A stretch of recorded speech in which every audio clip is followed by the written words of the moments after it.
الحمد لله رب العالمين حمدا يوافي نعمه ويكافئ مزيدا. يا ربنا لك الحمد كما ينبغي لجلال وجهك الكريم وعظيم سلطانك.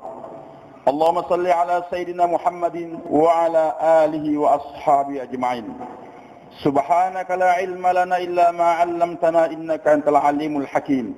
وعنده مفاتيح الغيب لا يعلمها إلا هو ويعلم ما في البر والبحر وما تسقط من ورقة إلا يعلمها ولا حبة في ظلمات الأرض ولا رطب ولا يابس إلا في كتاب مبين.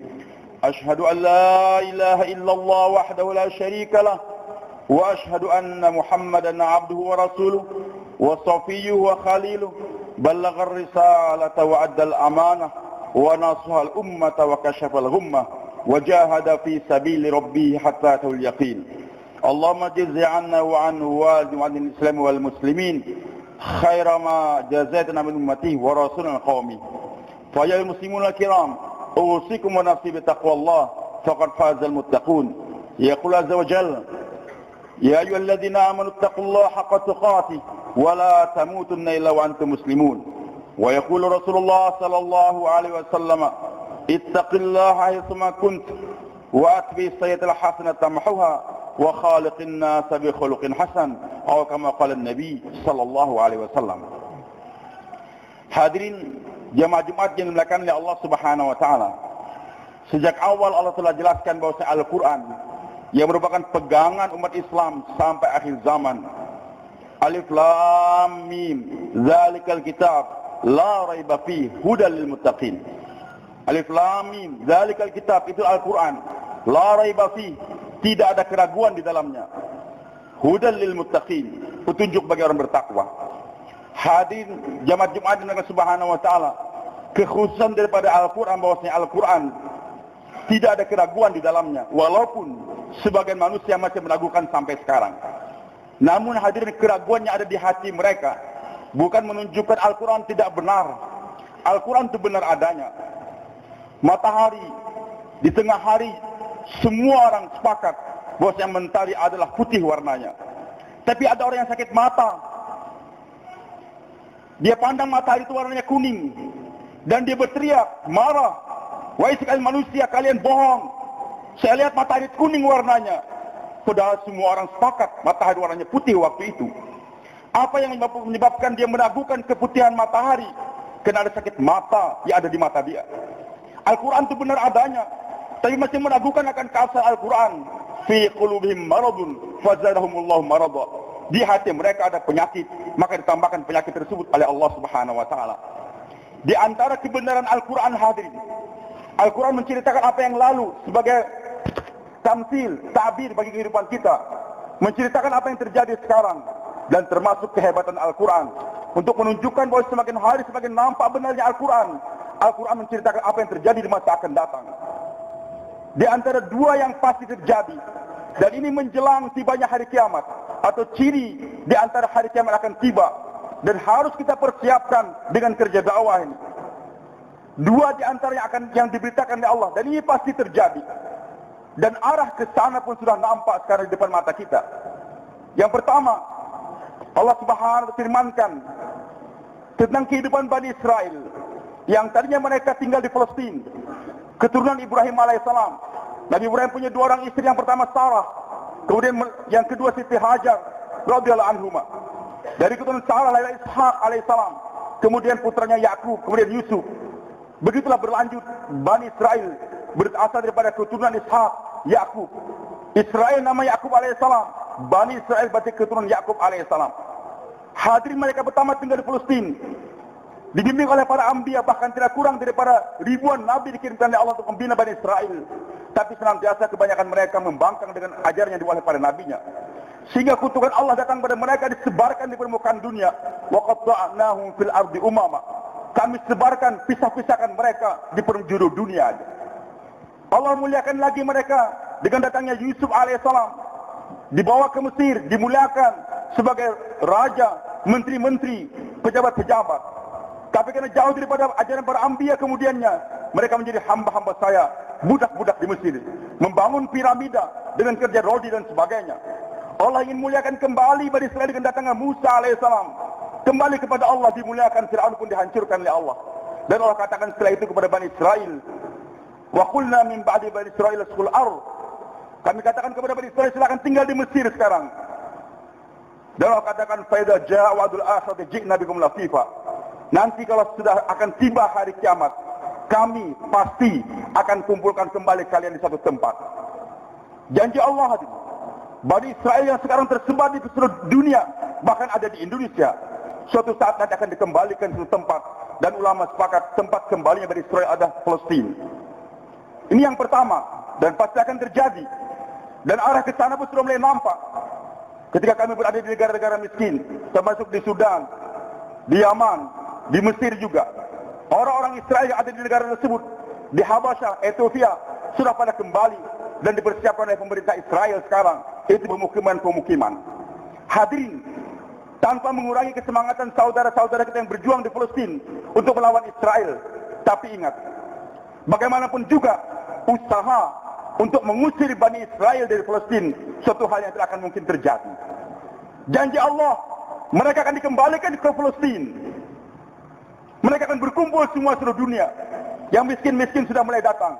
Ingat suatu hari nanti, orang-orang Israel yang ada di Amerika, yang kaya-kaya, yang kaya di Eropa, yang kaya di Indonesia dan di Singapura, pasti suatu saat akan diusir oleh masyarakat dunia untuk kembali ke Palestina sana. Dan arah kita mulai nampak, orang-orang yang baik, ingin berbuat baik kepada Palestina, yang terzalimi, membawa sumbangan, membawa pengobatan, dibom oleh Israel. Sehingga hari demi hari akan nampak kebencian dunia kepada Israel. Dan itu skenario daripada Allah untuk menggiring masyarakat dunia membenci pada Israel. Sehingga suatu saat nanti orang Amerika akan paham mereka selama ini ditipu oleh Yahudi. Suatu saat nanti mereka akan sadar sesuai apa yang dikatakan oleh presiden mereka sejak sekian tahun yang lalu. Suatu saat nanti Israel pasti akan diusir dari Amerika. Dari Jerman sudah, dari Eropa yang lain pun akan terjadi. Hadirin Allah Subhanahu wa taala, dan sebenarnya orang Israel sendiri paham bahwasanya kubur kami yang terakhir adalah Palestina. Dikembalikan ke sana bukan untuk dimuliakan, tapi sebagai kuburan massal bagi mereka suatu saat nanti. Janji yang kedua ini pasti terjadi. Allah sudah ingatkan ketika makar orang Yahudi terhadap Nabi Isa alaihissalam. Mereka berbuat makar ingin membunuh Nabi Isa alaihissalam. Dan mereka katakan, Inna qatalna Masih Rasulullah. Kami yang telah membunuh Isa alaihissalam. Tapi Allah katakan, wa ma salabuh wa ma qataluh. Mereka tidak membunuh Isa dan tidak menyalib Isa, walakin syubbiha lahum. Cuma diserupakan di antara salah satu hawariyin, pengikut Nabi Isa alaihissalam yang namanya Yudas Iskariot, telah berkhianat kepada Isa alaihissalam, dan dia bersekongkol dengan Yahudi untuk membunuh Nabi Isa alaihissalam, bersekongkol Yahudi dan Romawi. Sehingga hadir Allah Subhanahu wa taala, Allah sayang kepada Isa alaihissalam seorang nabi. Wa ma salabuh, mereka tidak menyalib. Wa ma qataluhu wa ma salabuh, mereka tidak membunuh dan tidak juga menyalib Isa alaihissalam, walakin syubbiha lahum. Isa diangkatkan oleh Allah ke langit, sementara Yudas yang berkhianat diserupakan dengan wajah Isa alaihissalam, ditangkap, dibunuh, disalib. Yang disalib adalah bukan Isa alaihissalam, tapi adalah Yudas, pengkhianat yang telah mengkhianati nabinya tersebut. Hadirin Subhanahu wa taala, Nabi Isa diangkatkan ke langit, dan Nabi telah sabdakan suatu saat nanti Isa alaihissalam pasti turun ke bumi. Beliau belum meninggal dunia, tetapi kenabian beliau telah berakhir, kena diangkat dari bumi. Nabi diutus untuk bergerak di bumi bukan di langit. Maka dengan diangkatkannya beliau dari bumi ke langit, kenabian beliau telah berakhir. Dan doa beliau akan dikabulkan di Allah. Di antara beliau mendoa, ya Allah jadikan saya nabi untuk ini umat. Allah katakan tidak. Mereka adalah umat Nabi Muhammad SAW. Ya Allah, jadikan saya salah satu daripada itu umat. Allah kabulkan. Nanti menjelang hari kiamat, setelah Imam Mahdi datang di baiat, umat menyatu kembali di bawah pimpinan Mahdi alaihissalam. Dan Nabi Isa akan datang di Damaskus, di Menara Putih, disambut oleh Mahdi alaihissalam bersama kaum muslimin. Ketika tiba salat asar, Imam Mahdi mempersilakan Nabi Isa untuk jadi imam. Beliau katakan tidak. Saya adalah umat daripada umat Nabi Muhammad SAW. Kamu yang jadi imam. Hadirin Subhanahu wa taala. Tugas Nabi Isa alaihissalam nanti ke dunia mengumumkan 3 perkara, kata Rasulullah. Dalam hadis yang sahih Nabi sabdakan demikian. Yang pertama, Nabi Isa akan mengiklankan di masyarakat dunia, aku bukan anak Tuhan, Tapi aku adalah Rasulullah dan sekarang aku menjadi umat daripada umat Nabi Muhammad SAW. Maka setelah diiklankannya yang demikian, Allah menceritakan dalam Al-Quran surah An-Nisa ayat 159, wa min ahlil kitab illa la yu'minu bi qabla mautih. Tidak ada satu orang pun ahli kitab. Para mufassir menjelaskan yaitu orang Nasrani. Tidak ada satu orang pun yang Nasrani di dunia kecuali beriman kepada Isa alaihissalam. Janji Allah, semua Yahudi akan dikembalikan ke Palestina dan semua orang Nasrani akan mengucapkan syahadat masuk Islam semuanya. Tidak ada satu orang Nasrani pun akan tinggal di permukaan dunia ini. Dan tidak ada satu orang Yahudi pun yang berkeliaran di permukaan dunia. Semua kembali ke Palestina. Dan ini pasti terjadi. Arah ke sana pun sudah mulai nampak. Kemudian yang kedua, Nabi Isa mengilangkan. Nabi tugas yang kedua ada Nabi Isa akan memotong semua salib-salib di gereja-gereja. Tugas yang ketiga, membunuh semua babi yang ada di dunia ini. 3 hadirin tugas Nabi Isa alaihissalam. Yang pertama mengumumkan saya bukan anak Tuhan, tapi saya adalah Rasulullah dan saya sekarang umat Nabi Muhammad SAW. Yang kedua akan memotong semua salib di permukaan dunia. Dan yang ketiga akan membunuh semua babi-babi di permukaan dunia ini. Berat tugas Nabi Isa alaihissalam untuk mengumumkan kepada seluruh masyarakat Nasrani permukaan dunia. Padahal waktu itu alat-alat canggih sudah tidak ada lagi. Bahan bakar sudah habis. Capek Nabi Isa kalau keliling dunia untuk berdakwah. Yang kedua, bagaimana capeknya beliau untuk memotong semua salib gereja-gereja di permukaan dunia ini. Dan bagaimana capeknya untuk pergi ke Papua sana untuk membunuh babi-babi yang ada di sana. Hadirin, inilah hubungannya dengan gerak dakwah yang kita kerjakan sekarang. Nanti Nabi Isa akan datang dengan seiring gerak jamaah yang bergerak dari permukaan dunia ini. Sebelum datangnya Nabi Isa alaihissalam, banyak masyarakat Nasrani akan masuk agama Islam berbondong-bondong. Alhamdulillah hadirin, sejak tahun 1926 dimulainya ini gerak dakwah kembali secara istimai. 1936 bergerak, mulai masuk ke Saudi Arabia, orang haji mulai berdakwah. Alhamdulillah, Eropa sekarang mulai berubah. Amerika telah mulai berubah. 4.000 masjid sudah ada di Perancis. Bahkan 400 gereja di antaranya sudah jadi masjid. Kami heran ketika kami sholat di bulan Ramadan di Jepang, bergerak 45 hari di sana. Ternyata sudah lebih 300 masjid ada di Jepang. Dan begitu semangatnya mereka walaupun kerja capek. Tapi orang Islam tidak kalah semangatnya untuk sholat tarawih 1 juz. Yang saya heran lagi ternyata imamnya dari mana datangkan? Bukan dari Indonesia, tapi 35 orang hafiz Quran, ulama, didatangkan dari Inggris. Saya bertanya, bagaimana kalian bisa datang kemari? Mereka katakan, alhamdulillah, dengan berkat dakwah yang terus-menerus sekarang di Inggris, kami sudah punya 10 pondok pesantren besar. Pondok pesantren yang khusus mengkaji kitab kuning, ajar agama.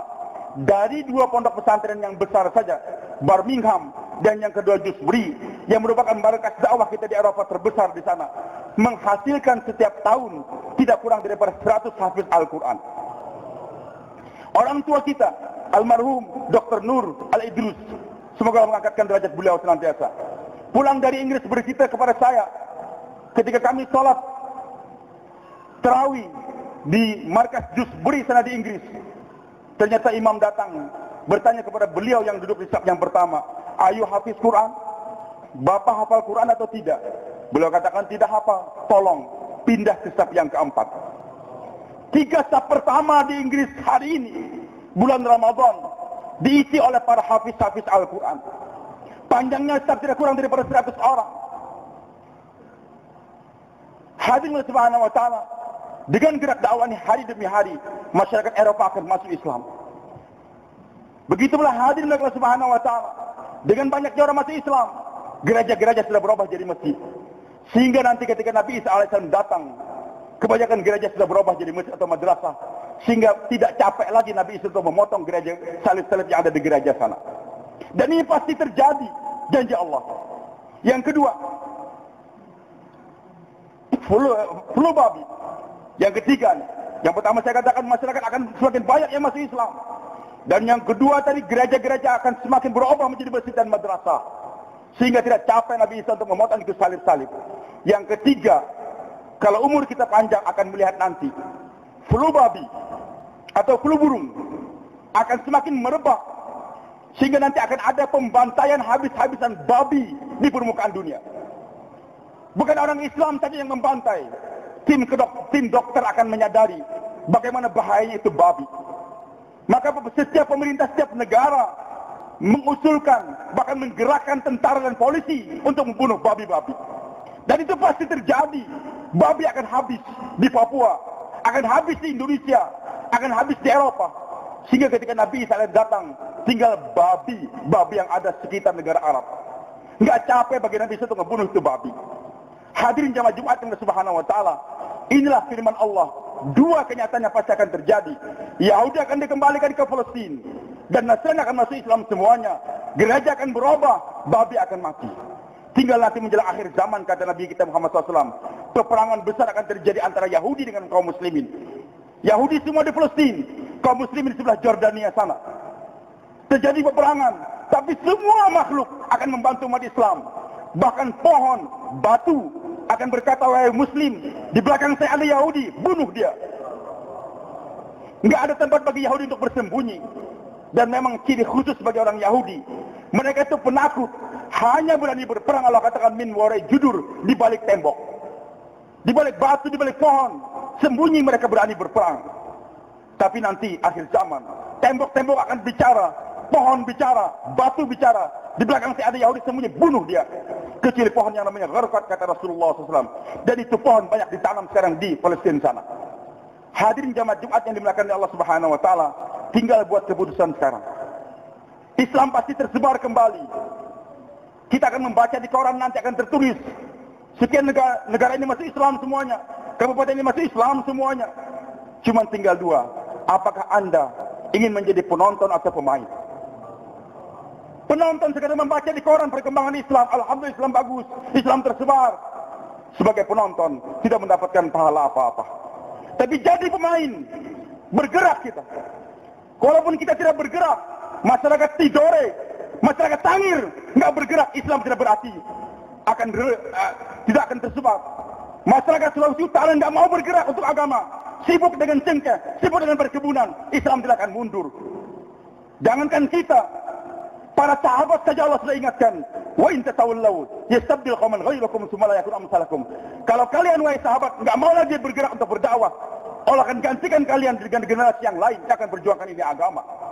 Hadirin Subhanahu wa taala, bergerak atau tidak kita, Islam pasti akan dijayakan oleh Allah. Cuman beruntung bagi mereka yang menjadi pemain, berperan untuk menyampaikan agama Allah Subhanahu wa taala, dan rugi mereka yang jadi penonton dalam kehidupan. Bagi kita yang tinggal di sekitar laut-laut ini, digandakan lagi pahalanya oleh Allah. Nabi tahu bagaimana susahnya menyampaikan agama menyeberang laut, dengan biaya yang besar juga, menghadap ombak dan sebagainya.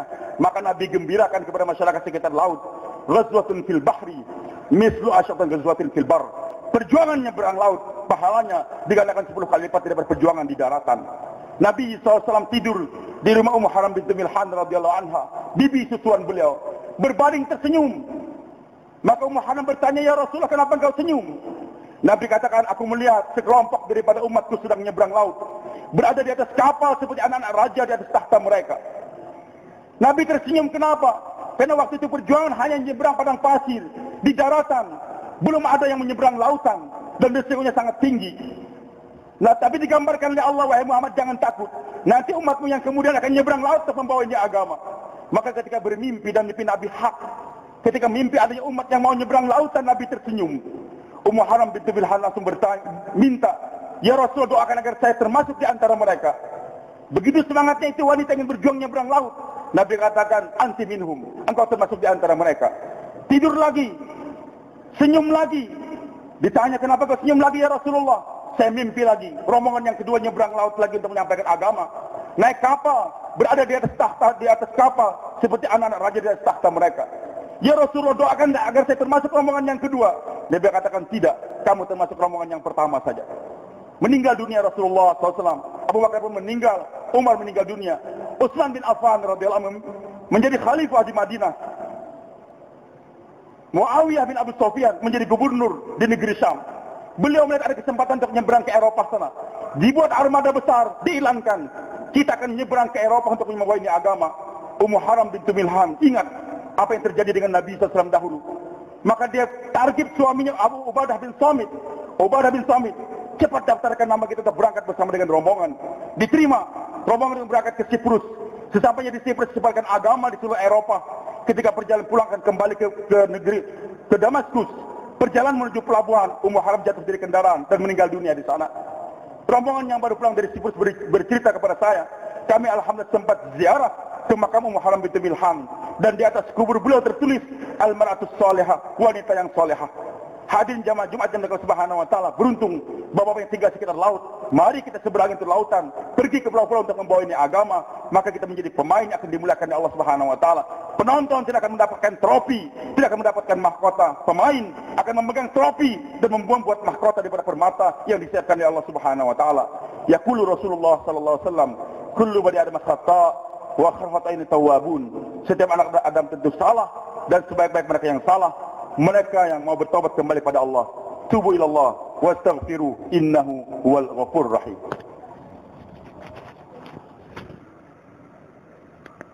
Alhamdulillah wahdah la syarika lah wa la na'budu illa iyyah, wassalatu wassalamu ala man la nabiyya ba'da, sayyidina Muhammad bin Abdullah wa ala alihi wa man sara bihudah.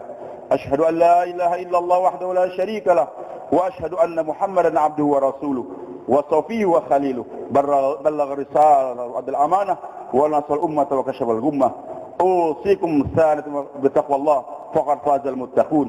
يقول عز وجل ومن يطع الله ورسوله ويخشى الله ويتقي فأولئك هم الفائزون. ويقول رسول الله صلى الله عليه وسلم يقول عز وجل إني لأهم بأهل الأرض عذابا فإذا نظرت الأمار بيوتي والمستغفرين بالأسحار والمتحابين فيها صرفت عنهم العذاب أو كما قال النبي صلى الله عليه وسلم فيما يروي عنه ربي عز وجل. واعلموا أن الله أمركم بأمر بدأ في بنفسه وثنى بملائكته وثلث به المسلمون. يقول عز وجل مخبرا وآمرا إن الله وملائكته يصلون على النبي يا أيها الذين آمنوا صلوا عليه وسلموا تسليما.